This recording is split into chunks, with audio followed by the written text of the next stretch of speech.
이 주택법하고 농지법을 정리해서 이번 과정을 마무리 짓고 다음 주부터는 다시 처음부터 진행을 하도록 하겠습니다.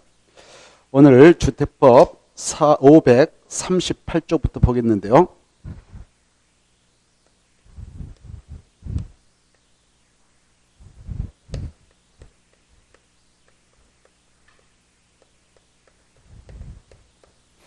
이 주택법은 7개 나옵니다.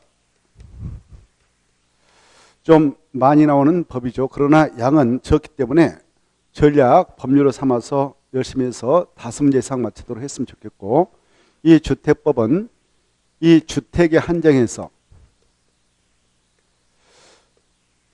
이걸 대규모로 건설해서 공급해 가지고 주택시장의 안정을 기하고 주택을 몽땅 공급해서 국민의 주거 안정을 도모하며 국민의 주거 수준의 향상에 이바지하기 위해서 만들어진 법입니다. 이때 주택법상 주택이라고 하는 것은 크게 두 가지로 구분되는데, 소유권이 그 주택 건물에 하나만 인정되면 단독택이라 하고, 소유권이 2개 이상 하나의 건축물에서 인정되면 구분 소유권이 공동택이라 하죠. 이렇게 주택을 두 가지로 구분합니다. 그리고 이 단독택은 다시 그 종류를 3가지로 규정을 해놓고 있습니다. 3가지. 공동택도 종류가 3가지 있습니다.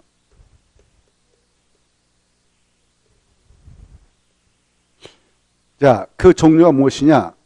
이 단독택은 우리가 흔히 살고 있는 단독택, 그리고 두 번째 다중주택,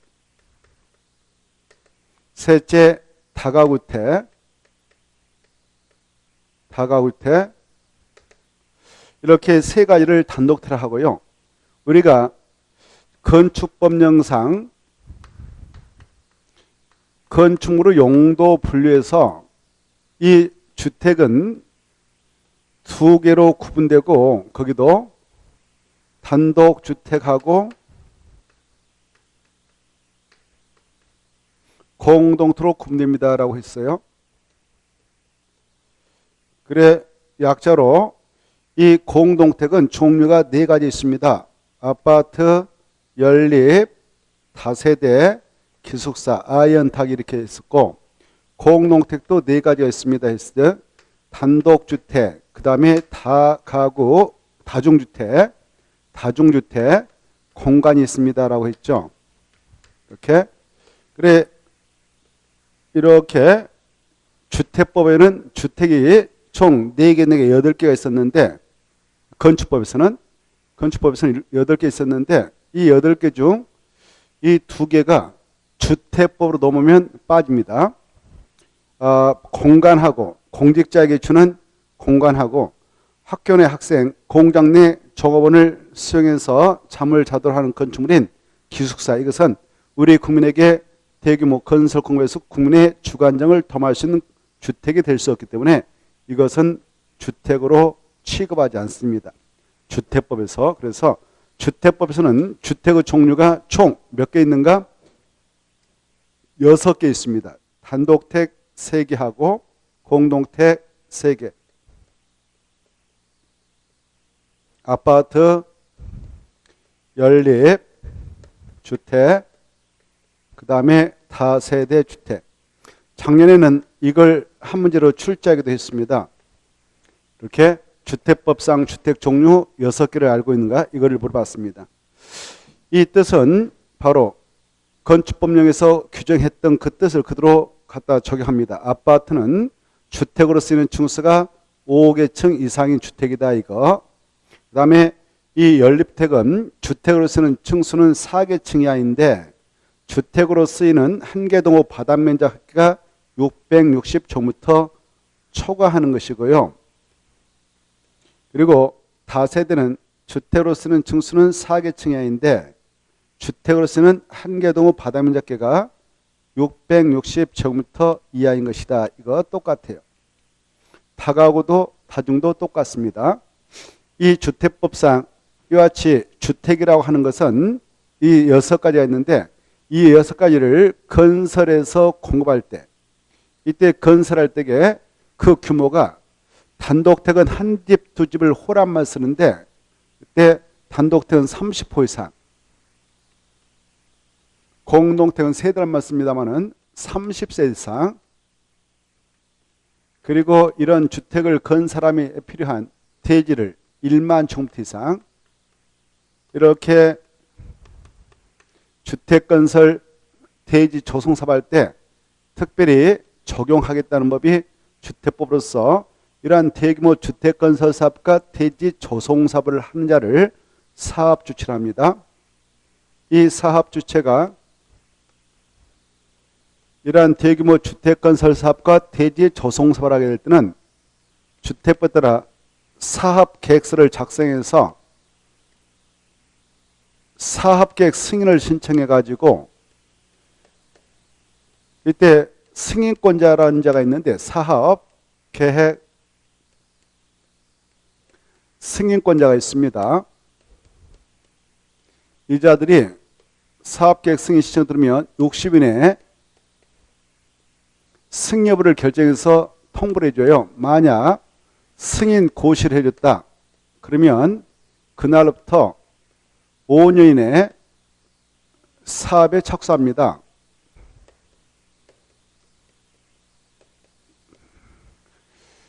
그리고 자, 착수해서 공사가 끝났다.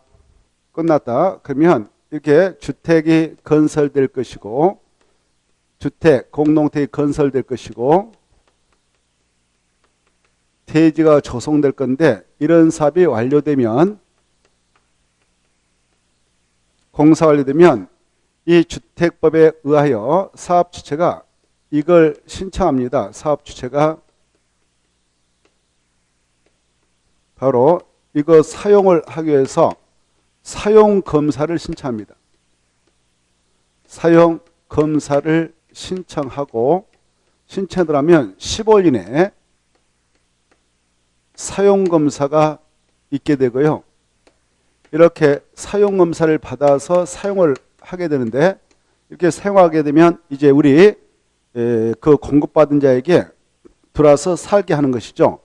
그래 이때 이러한 절차를 규례하고 있는 법이 주택법이에요. 주택법. 이러한 내용을 우리가 하나하나 살펴보겠는데 있다. 자, 이때 사업 주체라고 하는 자 중에는 이런 게 있습니다. 바로 국가도 있고요. 그 다음에 지방자치단체도 있고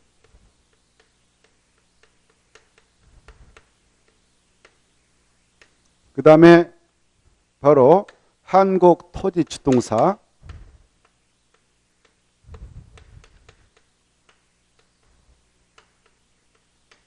그리고 지방사 이 자들을 편의상 공공사업체를 합니다. 공공사업체.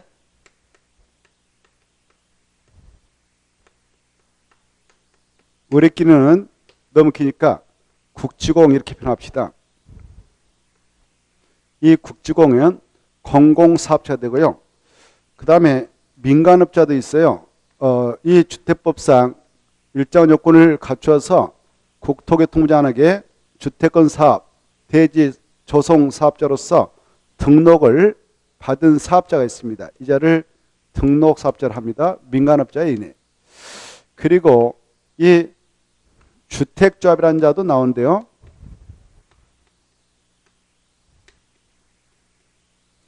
그리고 토지만 가지고 있는 자들이 또 이 사업을 해 나갈 수도 있어요.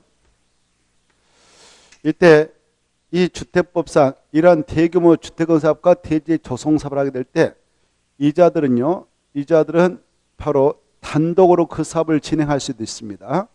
혼자서 단독 사업주체가 돼가지고 단독 사업주체가 되어서 사업할 수 있는데요. 특히 이 주택조합이라는 자가 지역주택조합도 있고요. 그 다음에 직장주택조합도 있고 그리고 리모델링 주택조합이 있는데요. 특히 이 지역하고 직장 주택조합은 바로 이 조합주택을 건설할 때에 이자하고 공동으로 사업을 할 수 있어요. 등록사업자하고요. 등록사업자하고 공동으로 사업을 하게 되면 그네들을 공동사업주체다 이렇게 합니다. 공동사업주체.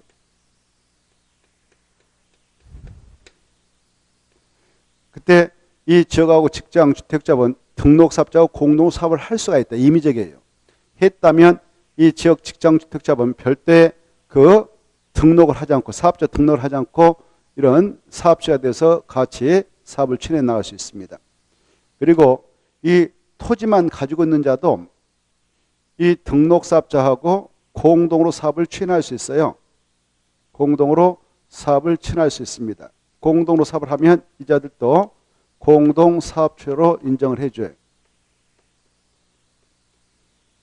자, 그리고 이 등록사업자하고 또 근로자를 고용하고 있는 고용자가 있는데요. 이 고용자는 반드시 등록사업자하고 공동사업을 하도록 의무를 가지고 있고요. 그 같이 하면 공동사업체를 합니다. 그래 주택법상 이와 같이 사업을 추진할 수 있는 자 중에는 단독 사업주체가 있고 공동사업체가 있어요. 자, 그래 이러한 내용을 우리가 쭉 이따 체크를 해보기로 하고요. 그 다음에 주택법상 이 주택이라고 하는 것은 이렇게 구조로 단독택, 공동토로 구분이 되기도 하지만 이 자금을 기준으로 해서 바로 국민주택하고 그 다음에 민영주택으로 또 이렇게 구분해서 생각해 볼 수 있어요. 그리고 이 공동주택 중에는 바로 도시형 생활주택도 나옵니다. 도시형 생활주택, 도시형 생활주택도 나오고요.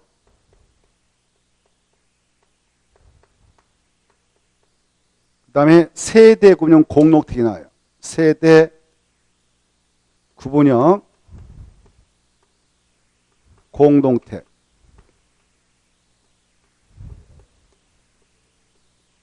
특히 이 도시형 생활주택은 종류가 세 가지가 있습니다. 세 가지가 무엇이냐면은 바로 단지 조성해서 거기다 열택을 건설하면 단지형 열택이 되는 것이고, 그리고 단지 조성해서 거기다 다세대를 넣으면 단지형 다세대 이렇게 표현합니다. 형이란 말 쓰는데 형 단지형 열택, 단지형 다세대, 그리고 원룸택 이렇게 표현합니다. 이런 것들 한번 체크해 보도록 하겠어요. 그리고 이 주택법상 주택은 아니지만 이제 주택법에서요. 주택은 아니지만 주택같이 이용할 수 있는 그런 주택이 있어요. 그걸 준주택이라 합니다. 이것은 주택의 건축물과 그 부속토로 되어 있는데 그 종류가 4개 있어요. 4개. 이게 시험에 잘 나오는데 4개가 무엇이냐 그러면 다종생활설, 우리가 건축법 시행령에서 공부했던 다종생활설, 그 규모가 바닥면적 합계 500제곱미터 미만이면 제2종 근린생활설이요. 제2종 근린생활설이요. 2종 근린생활설 근생을 합시다. 이상이면 숙박시다라고 공부를 했는데요. 이렇게 이 두 가지 모두 다 바로 다종생활설이면 주택법으로 넘어서는 다 준주택으로 분류가 되어 있고, 그 다음에 기숙사도 그렇고 기숙사도 준주택이 됩니다. 그 다음에 노인 복지주택도 그렇고요.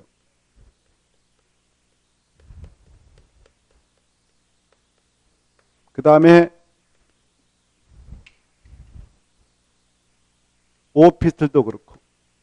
그래 이렇게 총 4개를 준주택을 하므로 준주택을 체크해서 잘 알아두실 필요가 있습니다. 자, 그러면 책을 보면서 한번 체크하면서 나가죠. 538페이지 이 주택법상 용어의 정의를 보면 주택의 뜻이 나와 있죠. 그때 주택 뜻은 보니까 세대 구성원이 장기간 독립된 주거생활을 할 수 있는 구조로 된 그런 건축물의 전부 일부, 그 다음에가 중요해요. 그 부속 토지를 말한다 이거고, 그래 주택의 개념 속에는 이렇게 주택이 있다. 그러면 주택이라는 것은 이 부속 토지를 바탕으로 해서 탄생되니까 부속된 토지도 주택의 개념에 포함된다. 그리고 단독하고 공동으로 구분된다 봐두시고, 단독은 세 가지 있다. 세 개를 딱 묶어줘서 봐두세요. 단독, 다중, 다가구 세 개. 그 다음에 공동택 세 개 있다. 아파트, 연립, 다세대. 뜻은 참고로 보시고 넘어가십니다. 넘어가셔서 540페이지 그 표가 있지 않습니까? 이 표는 아주 중요해요. 아까 설명했으니까 건축법령상 주택은 8가지가 있지만 주택법상 주택은 2개 빠지고 6개다. 이거 봐두시고, 밑에 준주택의 종류를 체크하셔야 되죠. 이거 준주택은 꼭 암기를 해야 돼요. 봐보세요. 기억할 때 준주택은 다기노 해서 암기를 하세요. 다기노 이렇게. 다기노호. 그 다음에 자, 그 밑으로 내려오시면 이 국민주택, 민영주택 이게 나오죠. 세대운영 공동택 넘어서면 도시형성할 때 이런 것들이 나오는데 그걸 한번 체크해 봅시다. 이 국민주택은 아주 중요한 용어니까 관심 있게 봐두셔야 되겠고, 이 국민주택은 무주택 세대원에만 공부합니다.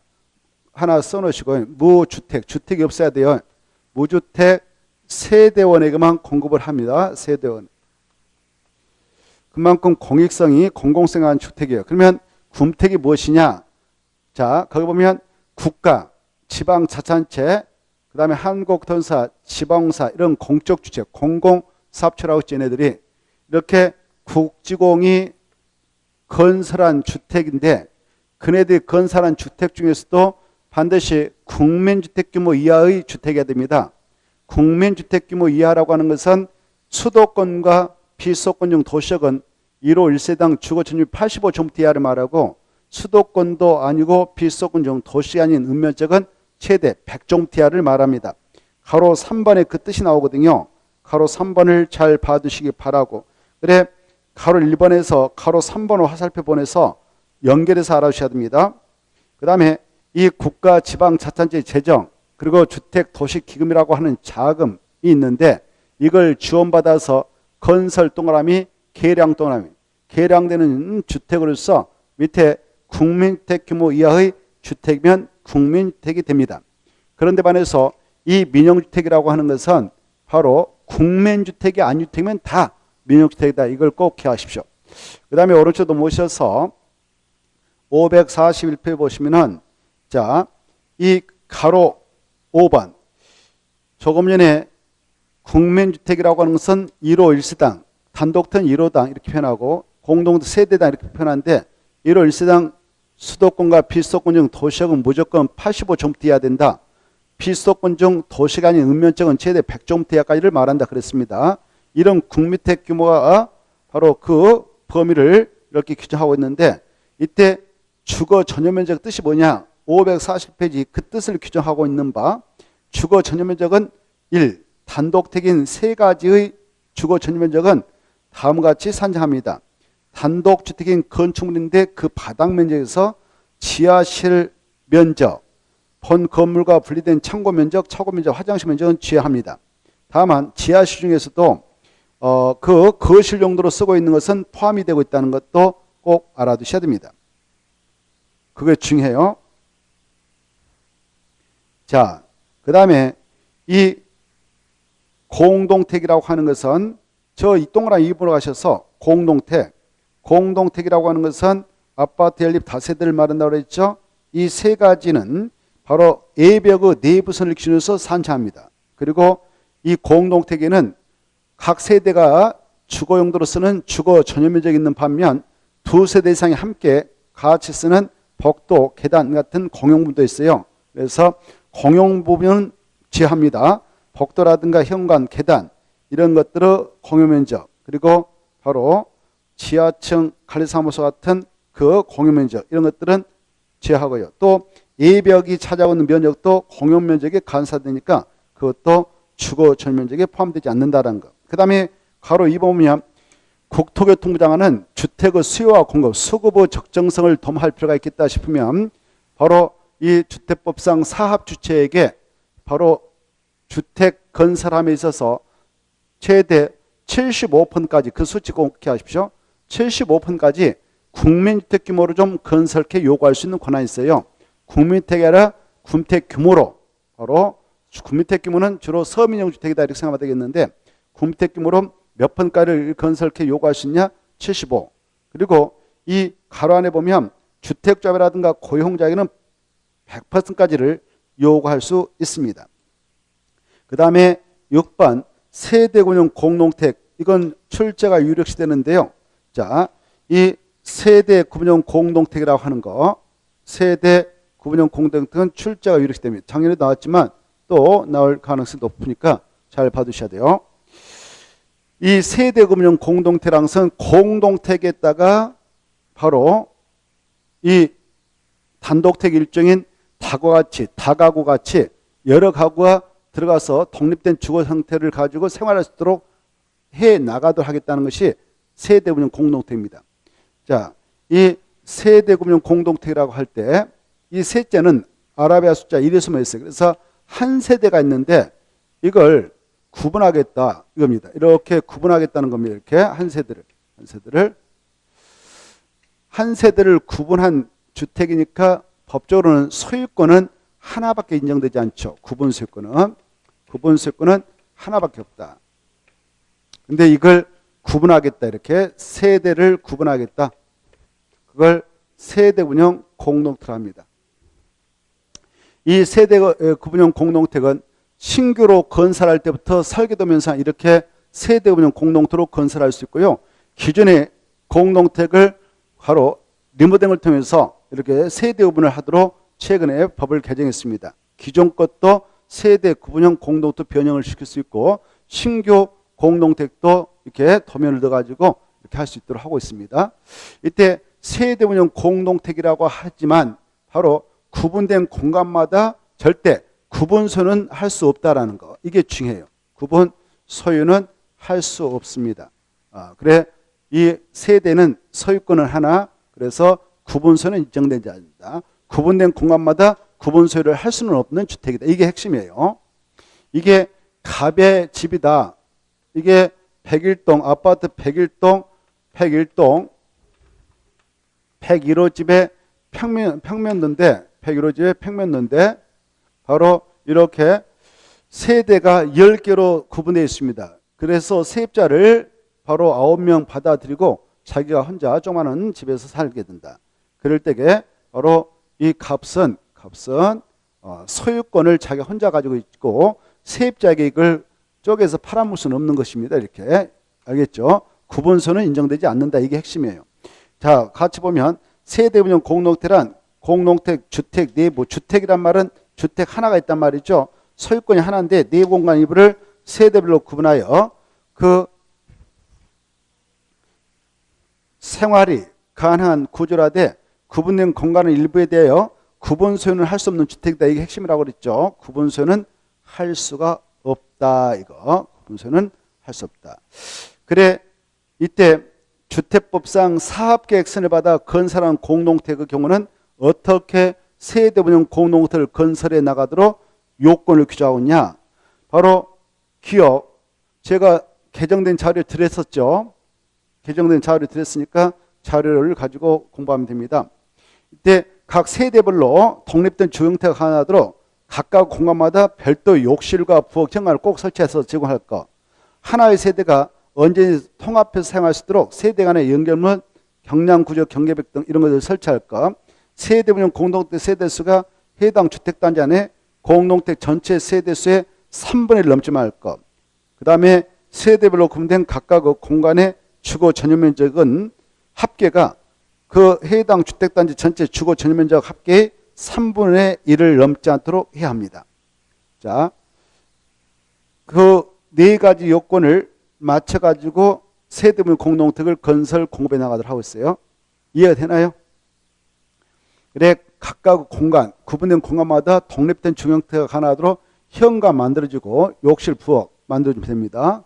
그리고 이 갑이 이 세입자들을 받아들이지 않고 혼자 살고 싶을 때를 가정해서 언제든지 이 공간을 통합해서 혼자서 생활할 수 있도록 그렇게 설계를 해야 합니다. 그래서 연결문을 넣는다든가 아니면 경량 구조, 벽체 자체를 경량 구조, 언제든지 내부 변경이 용토록 경량 벽구조로 만들도록 하고 있습니다. 그 다음에 이 단지에 세대 운영 공동체를 건설할 때 그 단지에 900세대를 건설한다. 전체 세대수가. 그러면 900세대 다 세대 운영 공동체로 건설할 수 없고 900세대 중 300세대까지만 허용하겠다. 3분의 1 넘지 말라. 전체 세대수. 너무 이게 세대 운영 공동체 많이 들어가면 그 주택단지가 또 여러 가지 열악해지는 문제가 발생하니까 주차장 문제 같은 거 등등등 이런 문제가 있으니까 주택단지 안에 900세대를 건설한다 그러면 900세대를 다 이렇게 세대 운영 공동체 건설할 수 없고 그 전체 세대수 대비 3분의 1까지만 가능하고 그다음에 세대 운영 공동택이 차지하는 주거 전용자 합 이것도 그 단지 전체 주거 전용자 합 대비 3분의 1 넘어서는 안 된다 이렇게 규정합니다. 그것 좀 봐두시고 그다음에 이제 기존 주택, 기존 공동택을 리모델링을 통해서 세대 운영 공동체 만들 수 있는데 그걸 이번에 법 개정을 통해서 추가했죠. 그것은 이제 공동택 관리법에 따라 여러 가지 리모델링 허가 같은 것을 받아가지고 바로 그 공동택을 리모델링해서 세대 운영 공동체로 만들어낼 수 있는데 그때 또 기준은 어떻게 되냐? 구분된 공간의 세대수는 기존 세대를 포함해서 2세대 이하로 해야 된다. 그게 중요해요. 구분된 공간의 세대수 신규는 그 규제가 없는데 몇 세대를 해라 이거 규제가 없는데 기존 것은 내가 지금 50평에서 살고 있다 아파트 그러면 혼자 살면 너무 넓잖아요. 그래서 세입자 정도 하나 받아들여서 그냥 혼자 편하게 살 수 있도록 세대분 공동체 만들어서 세를 나눠도 된다 그 말입니다. 그래서 구분된 공간의 세대수는 기존 세대 포함해서 2세대 이하까지. 그래서 하나밖에 못 만들겠죠. 내가 살고 있는 집에서 하나만 만들어서 세입자를 받아서 월세를 창출할 수 있도록 하겠다 이겁니다. 니은 세대별로 구분된 각각의 공간마다 그 별도 욕실, 부엌 또 구분 출입문을 꼭 설치해 줄 것.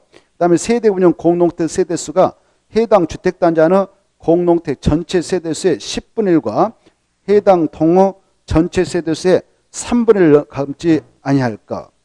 그 다음에 밑에 구조, 화재, 소방, 피난안전 등 관계 법률에 정한 안전 기준을 충족할 것. 이렇게 요건을 충족해서 2세대까지 쪼갤 수 있도록 허용을 하고 있다는 것 봐두시면 되겠습니다. 그 다음에 이제 이 세대 운영 공동택의 건설과 관련해서 바로 주택건설 기준 등을 적용함에 있어서는 세대 운영 공동택의 세대수는 그 구분된 공간의 세대 관계없이 하나의 세대로 계산한다는 것.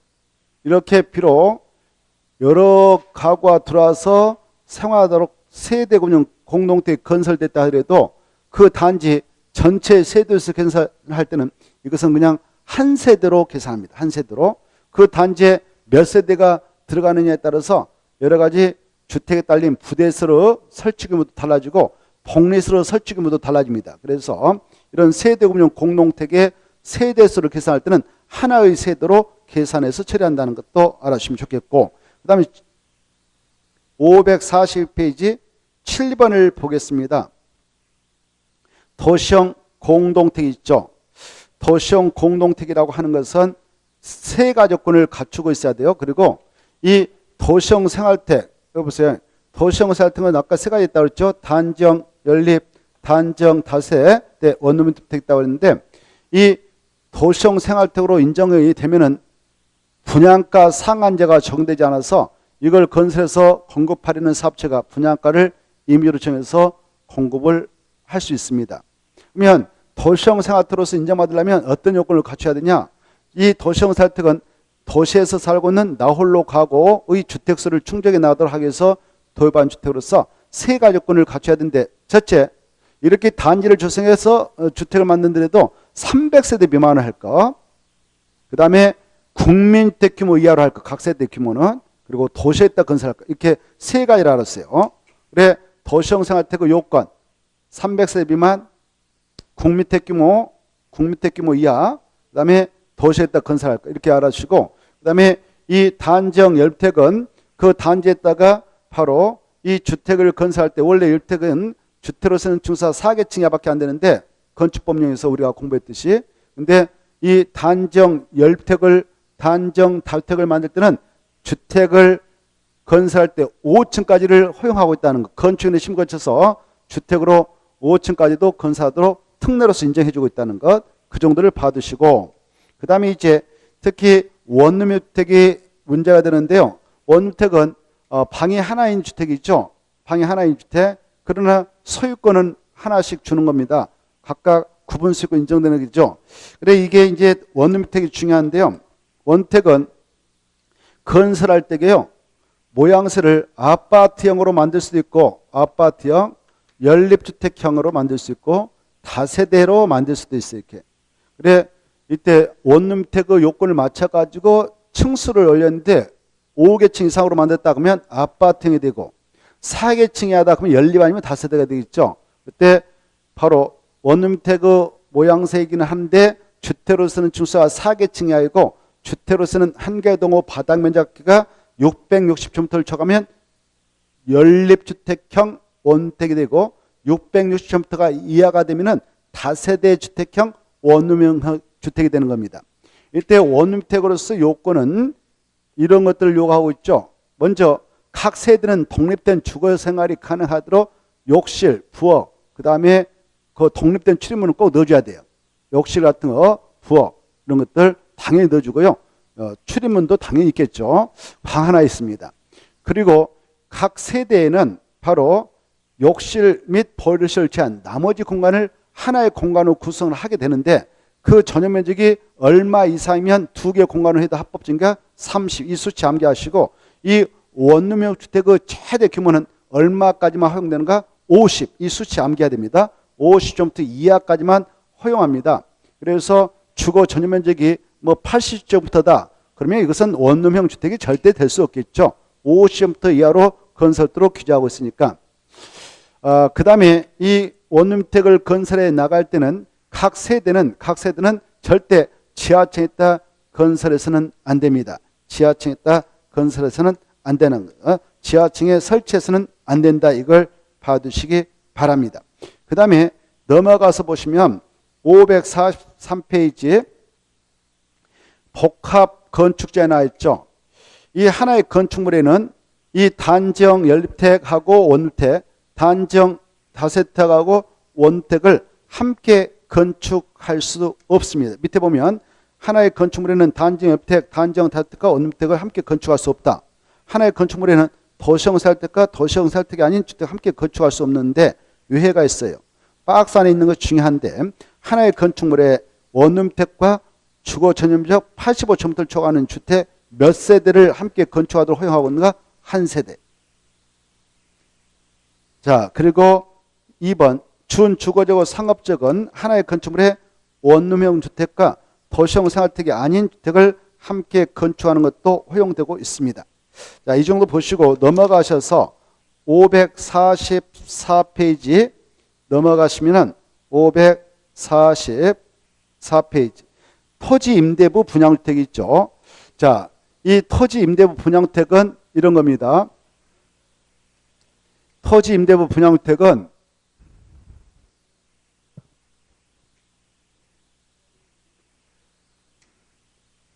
이렇게 이 A라는 사업자가 있는데요. A라는 사업자가 있는데 이 대지하고 주택을 함께 가지고 있으면서 주택만 바로 분양받은 자에게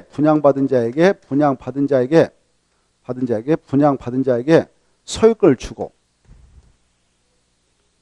분양받은 자에게 주택에 대한 소유권만 주고, 대지는 자기가 그대로 가지고 있으면서 이것에 대한 것은 이 주택의 소유자에게 임대 주는 형태.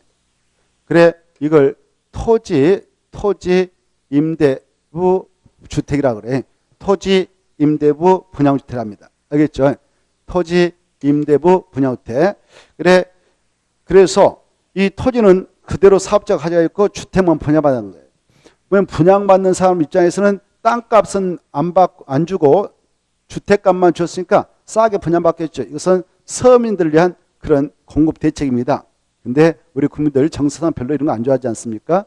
자, 그래서 아무튼 서민들의 주관력을 통해서 이렇게 하자 해서 지금 주택법에서 이걸 도입했는데, 이때 이 토지 소유자라고 하는 이 사업자는 주택을 분양받아간 자에게 이 땅에 대한 임대를 몇 년 동안 보장해야 되냐? 거기에 보장기간이 밑에 나옵니다. 40년이다 이거. 기억에 토지임대부 분양주택의 토지에 대한 임대차 기간은 40년 이내를 한다. 이 정도만 봐두시기 바랍니다. 자, 그 다음에 넘어가셔서 쭉 넘어가시면 546쪽을 가죠. 546쪽에서 9번 다시 한번 꼭 봐두세요. 준주택 꼭 봐두시고, 그 다음에 공공택지하고 주택단지 나오는데요. 공공택지라는 것은 오른쪽에 9개 공공사업에 따라 개발 조성 공동택 건설용인데, 오른쪽 보면 그 1번 주택법상 이 국지공이란 공공사업체가 수용을 통해서 군택 건설사업, 대지 조성사업을 한다. 그러면 이것도 공공사업이고요. 이런 사업에 따라 개발 조성은 공동택 건설용도 공공택지입니다. 이 공공택지에서 공동택을 건설 분양하게 될 때는 분양가 상한제가 적용되고, 분양가 상한제 적용택을 분양받은 자들은 법정된 기간 내 전매 제한을 받게 되어 있습니다. 자, 그리고 택지개발사업, 산업단지 개발사업, 공동주택 지구 조성사업, 그 다음에 바로 밑으로 내려가시면은 도시개발법의 도시개발사업, 이게 특히 중요해요. 5번 도시개발법에 따른 도시개발사업도 누가 그 사업을 하게 될 때 이게 공공택지가 될 수 있냐? 공공사업시행자, 공공시행자, 거기 공공시행자를 써놨죠. 국가, 지자체, 약자로 국지전공, 국지전공, 이 자들이 수용 상방식을 통해서 사업할 때에만 공공사업이 돼요. 그래서 민간업자가 도시개발사업 시행자가 되었고 그자가 만든 택지면 민간택지지 절대 공공택지가 될 수 없다는 걸 기억하시고, 나머지는 통과해도 되겠습니다. 그 다음에 가로 2번 이 주택법상 이렇게 주택단지를 조성해 나갈 때 이게 하나의 주택단지가 되었다. 그러면 이 하나의 주택단지면 이것도 건폐율 용적률 적용해 나갈 때, 건폐율이라는 것은 대지 면적에 대한 건축 면적의 비율입니다라고 우리가 공부했잖아요. 용적률이라는 것은 대지 면적에 대한 바로 연면적의 비율입니다. 이런 걸 공부했지 않습니까? 이때 대지 면적이라고 하는 걸, 하나의 대지 면적이라고 하는 것은 이 하나의 주택단지도 하나의 대지 면적을 보는 거예요. 그래, 이때 하나의 주택단지 뭐냐? 이 주택법상 이렇게 사업계획 승인을 받아가지고, 사업계획 승인을 받아가지고 주택, 여기다 주택, 부대, 복리스를 건설하는 일단은 토지, 사업계획 승인을 얻어가지고 대지를 조성하는 일단 토지, 이걸 1주택단지라고 하는데요. 이때 1주택단지라고 하는 것은 이러한 시설이 만약 설치되어 있어가지고 분리되어 있다면 그것은 절대 하나의 주택단지로 인정을 해주지 않겠다, 이렇게 하고 있어요. 어떤 것들이 설치되어서 분리되어 있는 토지라면 이 땅과 이 땅은 별개의 주택단으로 봐야 되지 하나의 주택단지로 법적으로 인정을 못 받느냐? 자, 바로 여기서 이렇게 지나가기는 너무 위험할 때는 별개의 주택단지로 봅니다. 그러면 이것 면적 대비 건폐 용률을 정해서 건물을 세워야 되고 주택을 세워야 되고, 이 면적 대비 건폐 용률을 정해서 주택을 세워야 되겠죠. 그때 여기에 시설이 사람 다닐 수 없는 자동차 전용도로다, 철도다, 고속도로다, 이런 것들이 있으면 이 땅과 이 땅은 절대 하나의 주택으로 볼 수 없고 별개의 주택을 법적으로 취급합니다. 그 다음에 바로 이 땅과 이 땅 사이에 일반 도로 경우는 폭 몇 미터 이상이 설치되면 별도의 주택으로 취급해야 되냐? 20m 이상. 이게 중요해요. 20m. 이게 아주 중요합니다. 그 다음에 도시계획 예정도로 있잖아요. 예정도로는 아직 설치되어 있지 않고 도시공가로 이거 도로 만들 부지다라고 결정해 놓은 땅인데요. 예정도로는 8m 이상일 때, 그럴 때에 바로 8m 이상 도로가 확정되어 있다. 그러면 그 시설로 분리되어 있기 때문에 일단 하나의 대로 볼 수 없고 별개의 주택단을 봐야 된다는 거. 이 수치를 꼭 암기하셔야 돼요. 일반 도로는 20m4, 도시계획 A 정도로는 8m. 이 수치를 꼭 확인해 두시기 바랍니다. 그래 우리가 애정을 느꼈다 하면 팔로 안아준다 이렇게 생각하면 애정했다 또 한번 애정 하면 팔로 안아준다. 애정팔 이렇게 좀 봐두시고 여기 일반 도로 경우는 여기 힌트 잡아요. 1, 2 해서 20m 1, 2, 20m 이렇게 좀 암기를 해 두십시오. 다음에는 통과하고 그 다음에 548페이지 부대시설, 복리시설, 간선시설 특히 이 부대시설과 복리시설을 구별하는 문제 이건 시험에 잘 나옵니다. 이 주택법상 이렇게 사업계획서를 얻어서 공사를 하는 사업주잖아요. 사업주는 특히 공동택을 건설한다 그러면 공동택에 그 주택에 딸린 부대시설과 복리시설을 설치 제공을 하게 되는데요. 이때 부대시설을 종류하고 복리시설 종류를 꼭 짝짓해서 알아두십시오. 부대시설 보면 주택에 딸려 있는 그 관리사무소 그리고 주차장 그 다음에 주택단지 안에 경비실 주택단지의 담장 그리고 그 건축설비 이런 것들을 바로 부대시설로 체크하십시오. 주택단지 안의 도로 주차장 관리사무소 경비실 건축설비 그 다음에 담장 이 정도는 봐두세요. 1번 4개 체크하고 2번 건축설비하고 그 다음에 쭉 내려가셔서 기억의 경비시설 이 정도만 보시고 남은 보지 마실 것. 자, 그 다음에 이제 밑으로 가셔가지고 복리시설은 딱 5개만 암기. 바로 그 주택단지에 살고 있는 자들이 그 시설을 이용하면 이용할수록 행복해지고 건강에 도움을 얻을 수 있는 시설이 복리시설인데요. 어린이부터 어린이들이 이용하면 좋죠. 그 다음에 더 크면 유치원 가서 같은 또래가 같이 생활해야 행복해지죠. 그 다음에 더 좀 연세 드시면 경로당으로 가서 함께 해야 되겠죠. 그래서 올라갑니다. 이렇게 어린이부터 유치원, 경로당, 남녀노소 불문하고 운동을 열심히 하면 행복해지죠. 그래서 주민운동시설, 남녀노소 그 단지에 상가에 있는 슈퍼를 이용하면 행복해집니다. 그 슈퍼가 근린 생활시설이거든요. 아파트 단지에 있는 상가 건물 이게 다 근린 생활시설이다 이렇게 생각하면 되겠어요. 그래서 5개를 암기할 거 5개 꼭 암기. 나머지는 통과하고 보지 마시고 5개를 꼭 기하십시오. 그 다음에 이제 간선시설, 기반시설, 기간시설 이렇게 용어도 나오는데 간선시설은 여기 이렇게 주택단지가 만약 조성되면 주택단지 안에 기간시설과 밖에 있는 동종의 기간시설을 연결해주는 시설이에요. 기간시설은 도로, 상하수, 전기, 가스, 지역난방 이런 거 있죠. 이런 것들을 연결해주면 간선시설을 합니다. 자, 기간시설은 도로, 상하수, 전기, 가스, 통신, 지역난방시설만 한다 이렇게 돼 있죠. 자, 기반시설은 국토개법에서 우리가 공부했던 기반시설만 한다. 12번 리모델링이 아주 중요한데요. 리모델링을 볼까요? 자, 이 리모델링이라는 것은 바로 공동주택에 대해서만 적용됩니다. 공동택. 단독택은 적용되지 않아요. 그래서 박스 안에 들어가 보면 공동택이 보일 거예요. 주택법에서 그렇습니다. 주택법. 우리가 봐보세요. 지난번에 건축법에서는 건축법에서도 리모델링이라는 용어를 배웠어요. 건축법에서 리모델링은 이 건축법에 따라 탄생된 건축물 있잖아요. 건축물을 건축에서 사용한 지 오래되면 이게 노화되고 기능이 약해지죠. 그래서 이 기존 건축물로 노화학제 기능 향상을 위해서 이 건축물 대상으로 대수선하거나 일부 증축하거나 그리고 일부 개축하는 행위를 말합니다 했어요. 그래서 우리는 리, 증, 대, 개 이렇게 암기했잖아요. 리, 증, 대개. 리, 증, 대, 개.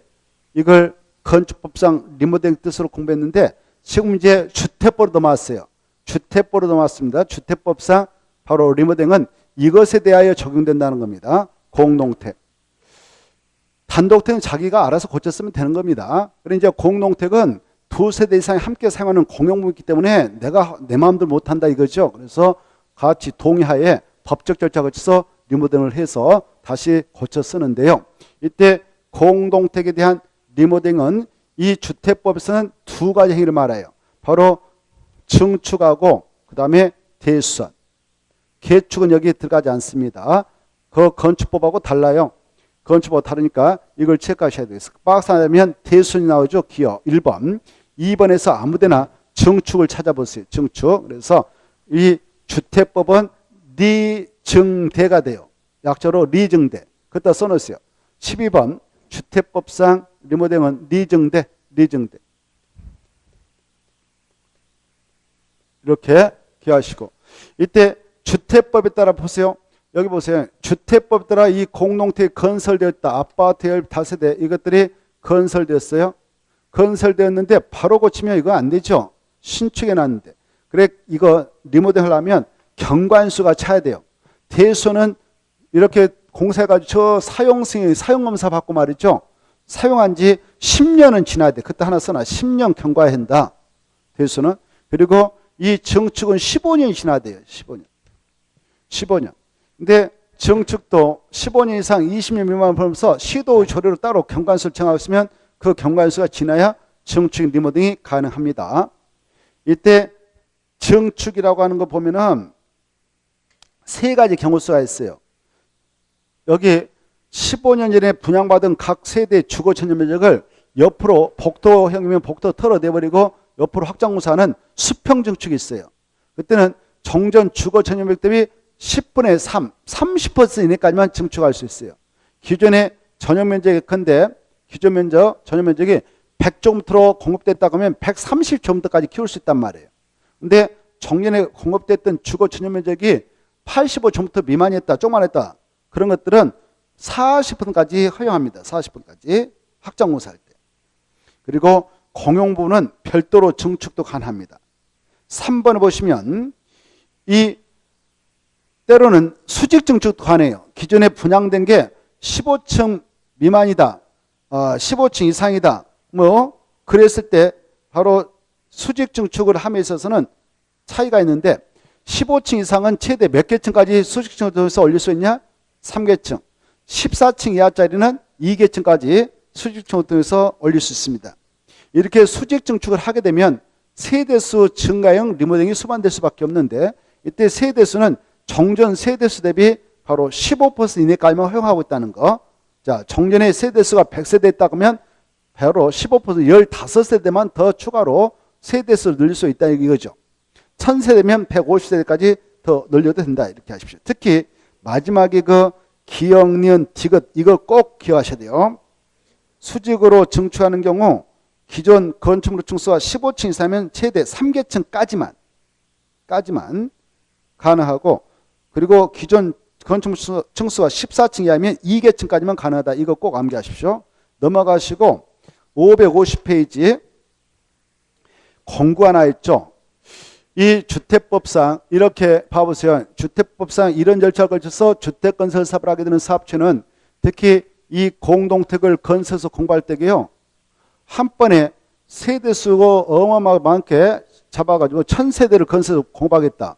그러면 한 번에 이 1000세대를 공급하고자 분양할 때 잘 되면 괜찮은데 잘 안 됐다. 주택경이 안 좋아가지고 그러면 여기에 자금이 묶여가지고 이 사업체는 좀 위험에 빠질 수가 있어요. 그래서 우리 법에서는 야, 한 번에 다 공급하기 힘들면 공고를 나눠가지고 1공고, 2공고 이런 식으로 공고별로 분할해서 공급을 해라. 그래서 각각 공고별로 각각 공고별로 착공신고 달리하고 착공신고도, 그리고 공사 끝나고 나서 사용할 때 사용검사 신청 사용검사 하는데 사용검사도 각각 공고별로 수행해 나가라. 다만 사업계획서만 동시에 받아가라. 사업계획서만 동시에 받아가되 착공신고하고 사용검사는 공고별로 진행해도 된다라고 하고 있습니다. 공고별로 진행해도 돼요. 이때 이렇게 공고별로 진행하게 되면요, 바로 1공구는 1공구대로 착공신고와 사용검사 별도로 수행할 수 있어요. 우리 주택법에 보면 이 사업체가 사업을 하겠다라고 사업계획 승인권자한테 승인권을 받아갔다 그러면 5년에 사업에 착수하도록 되어 있거든요. 만약 5년에 안 들어가면 바로 이걸 취소할 수가 있어요. 승인권자가. 취소해버리면 그 사업체에 여러 가지 비용을 날리게 되죠. 그래서 주택 경기도 안 좋은데 무조건 5년에 들어가라. 그러면 불합리가 발생하니까 야 공고별로 사업을 해도 돼. 이렇게 공고별로 사업을 하겠다고 사업계획서에다 집어넣어서 승인받아갔다면 이때 109는 승인고시 떨어지고 나서 5년에 들어가야 되지만 5년 이내 209는 109 착공신고부터 2년에 들어가야 된다. 이렇게 시간을 벌게 해줍니다. 시간을 벌게. 이때 공고별로 분할해서 주택을 건설 공고방에 나가고자 할 때는 이 단지 전체 세대수가 600세대 이상일 때만 허용되는 거예요. 대규모 단위일 때만. 이게 중요한 거예요. 몇 세대 이상일 때만요? 여기 봐봐요. 그래. 600세대 이상의 큰 단지일 때만 이렇게 공고별 사업을 인정해 주는데요. 이때 공고별로 사업을 진행해 나가고자 할 때 공고간 폭은 6m 이상 뛰도록 하고 있고요. 공고별 세대수 배치는 최소한도 300세대 이상 배치를 해야 돼요. 이렇게. 알겠죠? 여기 이제 봐봐요. 이렇게 공고별로 사업을 하겠다고 사업계획서를 받아갔다면 최초 공고는 승인고시가 떨어지고 나서 5년에 들어가면 돼. 다만 5년에 들어갈 수 없었던 정당한 사유가 있으면 1년 이내 보면서 착수에 연장받을 수 있어. 그리고 이 기간 내에 안 들어가면 사업계획서를 취소당해요. 들어갔다 합시다. 취소한다 해서. 109 들어갔는데 이때 209는 109 착공시부터 몇 년에 아까 들어가도록 돼서 209니까 2년이죠. 209니까 2년인 거예요. 2년 이렇게 한 게. 그래 2년에 들어가야 되는데 만약 이 친구가 여러 가지 사유가 있어서 안 들어갔더라도 바로 이 건은 사업계획서를 취소하지 못합니다. 왜? 그러면 109에 완성된까지 위법권 취소되거든. 사업계획서를 취소해보면 이것도 위법권 취소되거든. 그래서 2년에 들어가도록 해야 하고 있지만 설령 들어가지 않았다 해도 이때는 사업계획서를 취소는 못한다. 여기까지 알아두시기 바랍니다. 자, 그 공고별 사업에서 알아둘 것은 밑에 박스 밑에 600세대 이게 중요해요. 전체 세대수가 몇 세대 이상인 단일 때 그 공고별 분할의 주택을 건설 공부하도록 허용하는가? 600세대. 그 다음에 밑에 입주자, 사용자, 관리처 이런 것들은 참고를 읽어보시면 돼요. 여기 봐봐요. 이 주택법에서 입주자라고 하는 것은 이 공동택의 소유자 측이다 이렇게 생각하면 돼요. 아파트 단지에서 소유자들을 입주자라고 그래요. 여기 봐봐요. 소유자는 이렇게 되죠. 이 주택을 공급받은 자, 또 이 주택을 소유하고 있는 자, 그리고 그 소유자를 대리하는 배우자, 직계 존비서 이네들 다 입주자로 보는 거예요. 그러면 이제 사용자는 뭐냐? 여기 세대로 사는 사람들, 이런 사람들을 사용자라고 생각하면 됩니다. 자, 그 다음에 관리처는 관리사무소 청측 이렇게 간단하게 봐두시면 되겠고, 그 다음에 넘어가셔서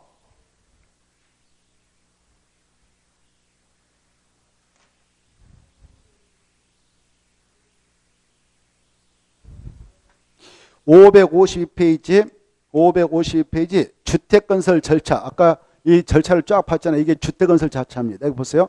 아까 주택 건설 절차를 봤죠. 주택을 건설할 때는 이런 절차를 거쳐서 합니다라고 했습니다.